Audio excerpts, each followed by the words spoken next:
What is up, guys, and welcome back to another career mode episode. This is the penultimate race of the season, the Brazilian Grand Prix, one of my favorites in the entire calendar, as you saw there in Friday practice.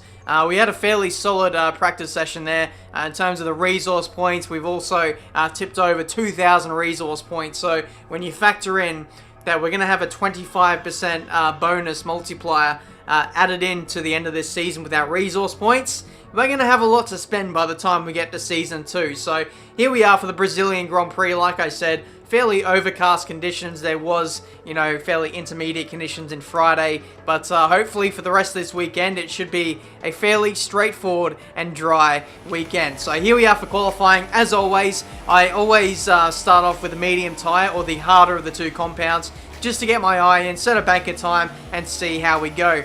You'll see that's Lewis Hamilton passing me up the inside into turn 4 there. And he was on his in-lap, as you can see there, coming into the pits. He wasn't even on a lap. He just wanted to disrupt my lap for the fun of it, because he had nothing better to do. But just before I got underway with this session, I asked the engineer the weather forecast. I even checked on this screen here just to check what the weather was doing, and it said it was going to be clear for the entirety of this session, at least for the next half an hour, which goes well past the ending point of this qualifying session. But you can't quite tell, but actually on the screen it was starting to spit with light rain. So I was a little bit angry that there was absolutely no warning for this. Yes, it said it was overcast conditions, but now we have to do a run on our soft compound tyres when it's starting to rain. The track isn't at its best. It was faster at the start of the session here, so that's a little bit frustrating, and I imagine it's only going to get worse as the session goes on. But in saying that, this lap hasn't been too bad. We're 9/10 up on our previous best, so fingers crossed this will get us up the order a little bit. It moves us up to P19. Only 19th place, which is a little bit disappointing. With the ever-looming threat of the rain coming very quickly, I decided to go for another lap straight after the last one. Unfortunately, I couldn't improve on that lap. I bailed, came back to the pits, and chucked on a new set of soft compound tyres to run for the rest of this session. So I've run with 3 laps of fuel, so this is going to be just about the only lap we're going to get in here. We managed to find a 10th through the first few corners there, but as we go through the middle sector, this is where the rain is and where the track is a little bit damp. You can see there's a bit of a dry line, so off to the, where the marbles are and off the racing line, there is a little bit of dampness there, so the track is quite damp, and just the fact that there's a lot of cars running on the track at the moment, it is keeping the racing line slightly drier than the rest of the track. But when you're in qualifying, when you're trying to find those minuscule amounts in order to move up the grid, when it rains halfway through the session or near the end of the session, it really does impact the grip of the car, the amount of time you can find with the new tyres. It just didn't work out there for us. Checkered flag. I'm essentially using the last of the fuel in the tank to finally set one last lap, just to see if I could improve, but there was no time to find, unfortunately. So that was our qualifying session. I should have, in hindsight, ran with the soft compound tyres to start off the session like everyone else did, but what could I do? I looked and it said it was going to be dry for the whole session, so I trusted the team and the engineer. Unfortunately, again, I should just learn to just make my own decisions and forget what the team tell me. So that's been this qualifying session for the Brazilian Grand Prix. It is 21st place. Crucial that we didn't qualify last there. At least we beat someone. So it's going to make for an interesting race. Let's go to the grid. As surely as the sun rises in the morning, the Brazilian Grand Prix packs out the grandstands and creates incredible drama. Title deciders, heartbreak, triumph and home glory. All these and more can be found in abundance here at the Autodromo Jose Carlos Pache.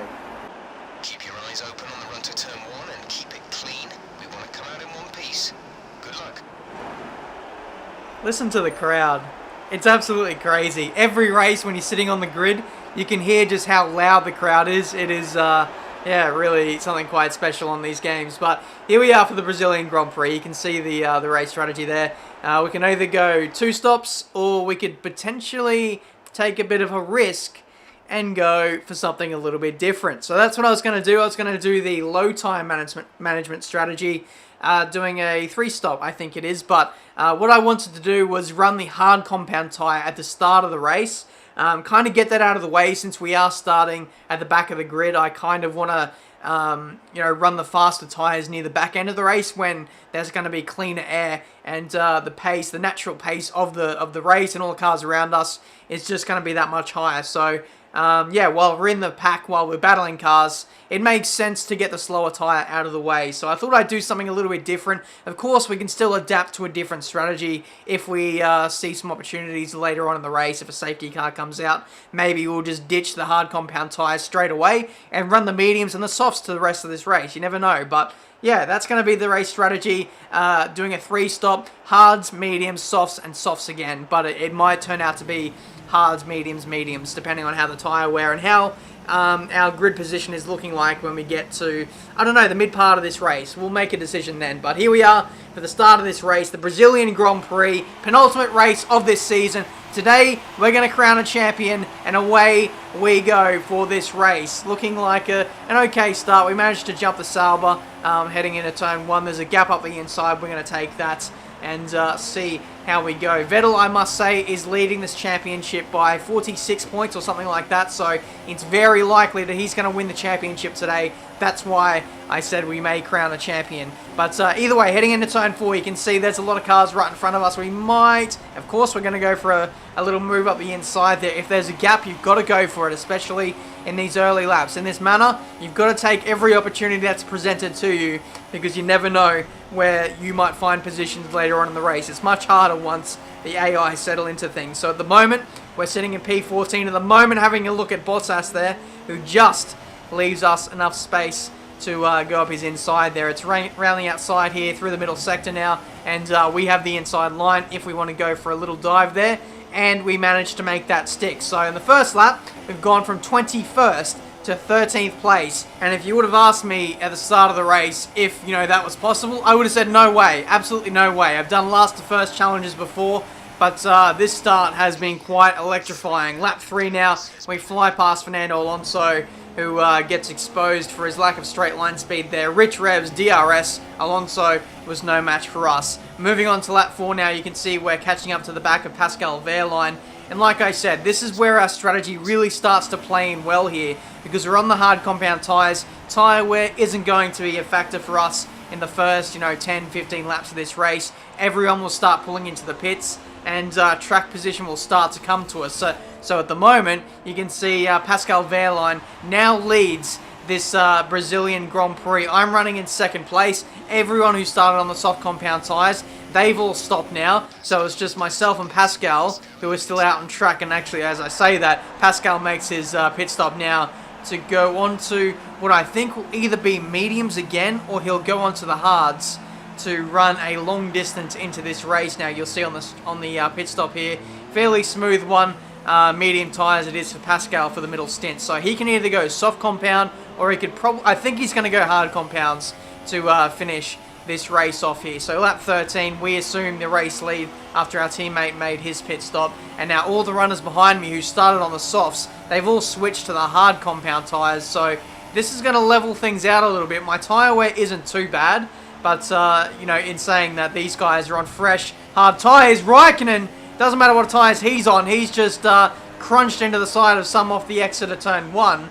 He got squeezed out there by Vettel. Let's have a look on the replay. Vettel just turns across him, side pod glitch, kind of, and goes into the tyre barriers there. So, Raikkonen lost his front wing. That is so unfortunate for him. Ferrari are going to give Vettel a stern talking to at the end of this race. Lap 19 now. We've got a very long way into this race, and I'm sorry I haven't explained it all too much yet, but what I decided to do, because I got track position so well, and I was able to hold on to my position quite easily as well, and lap really consistently, what I'm doing here is I'm switching to a one-stop. I'm going to stop on medium tyres in a lap or two's time, and maybe finish inside the top 5 in this Grand Prix. Can you actually believe it if we'd managed to pull that off from 21st on the grid? The approach into the pit lane there was absolutely spot on, perfect. We managed to go green just under the speed limit, right on the line there. So I got very, very lucky there. Into the pits now for our medium tyres.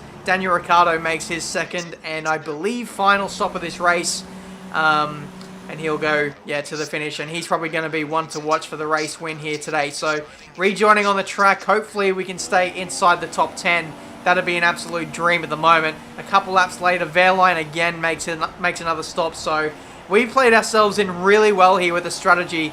The consistency that we were able to string along through that first stint on the hard tyres has really cemented our position here in the top 3.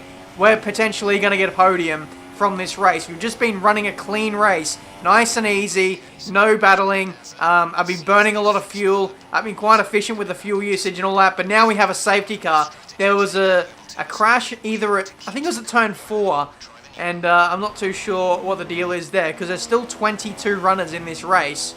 So, I'm not too sure what the cause of the safety car was. I actually should have had a look on the replay there, but I was too focused on my own race, thinking about tyre strategy. So, since we did have a pretty sizable gap to the cars behind us, I'm guessing it was like over 10-11 seconds, I decided to come in again and go to the soft compound tyres and really attack for the final 8 laps of this Grand Prix, potentially even go for the race win, because the leaders out in front of me, they're still on the mediums or they're on the hard compound tyres for the likes of Pascal Wehrlein. So we are looking very, very good for this race as we rejoin on the track. It's going to be close between myself and Pascal Wehrlein for 3rd place in this race. He overtakes us just there, so unfortunately we couldn't make up enough time on the in-lap and through the pit stop in order to stay in 3rd place. But considering we're P5 with about 8 laps to go, we've got the best tyres on the car at the moment. Fresh, soft tyres. Everyone around us is on older tyres and on the harder compound as well. So this is looking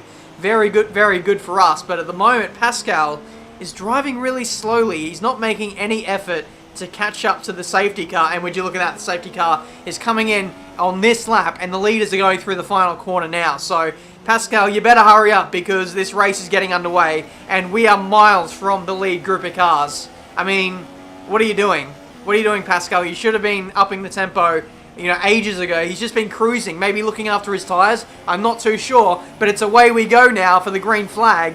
And, there's absolutely no chance for us now to go for the race win because Pascal was just driving so slowly. But in his defense, the safety car didn't stay out very long. 3 wide, it's going to be heading into turn 1 now as we try and make a move on our teammate and Sergio Perez in the process. And we managed to do that, holding it around the outside. This contact between myself and Perez, he kind of ran wide there. We got dragged onto each other's cars and I oversteered back into the path of him again. So in all that, Pascal Wehrlein gets back in front of us and moves into 3rd place once again, but through the slipstream and a nice exit, we managed to get Perez back again. So it's a manner 3-4 at the moment, kind of ganging up on the Force India.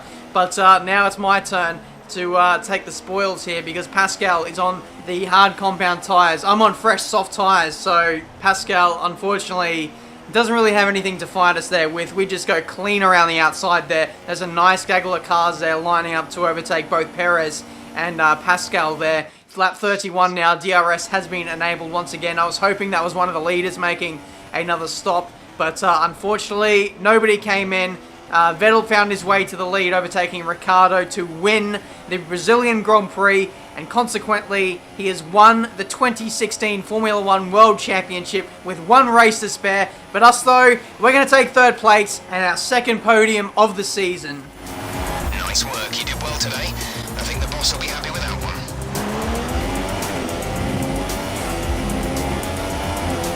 And so the celebrations begin, and well earned they are indeed. It may have looked simple at times, but as any racing driver will tell you, competing at this level, at the very top, is anything but simple. There's no catching them now then. We have a new World Drivers' Champion. So here they come now, out onto the podium. Wherever you go, anywhere in the world, the prancing horse flags are dominant in the grandstands, and they're out in force again today. It's Ferrari on the top step once more.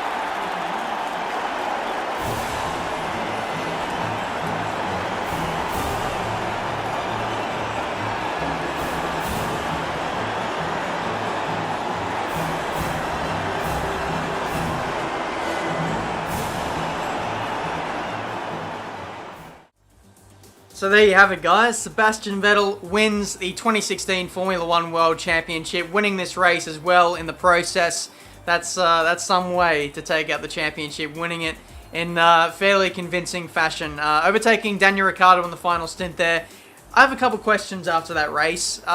One, how did we get on the podium? I know we were really consistent there, but yeah, it was just quite weird that no one really came at us apart from Ricciardo and Vettel near the end of our hard tyre stint. Like, where was Mercedes and where was, what's his name? Max Verstappen.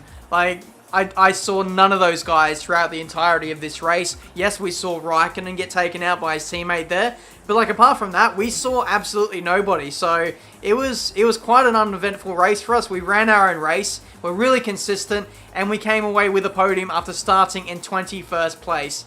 Honestly, can't believe it. I was not expecting that kind of a result. The strategy gamble starting on the hard compound tyres definitely paid off, and like I said, that first into the race absolutely got us on the podium there. The consistency there was really what won it there for us. So that's been this race for today. I think we claimed 7th place in the driver's standings, back from Carlos Sainz, and we secure 5th place in the constructors heading into the final race, essentially. Resource points, we're looking at about 2,500 resource points heading into the final race now. So when we get to Season 2, I believe we'll have something like 2,600, 2,700. So if you times that by 25%, we're looking at a very solid total to spend on our car for next season. So it's all looking up. We won the rivalry against Bottas as well, so really good to get that under our belts as well. First time we won the rivalry against him after 3 or 4 attempts.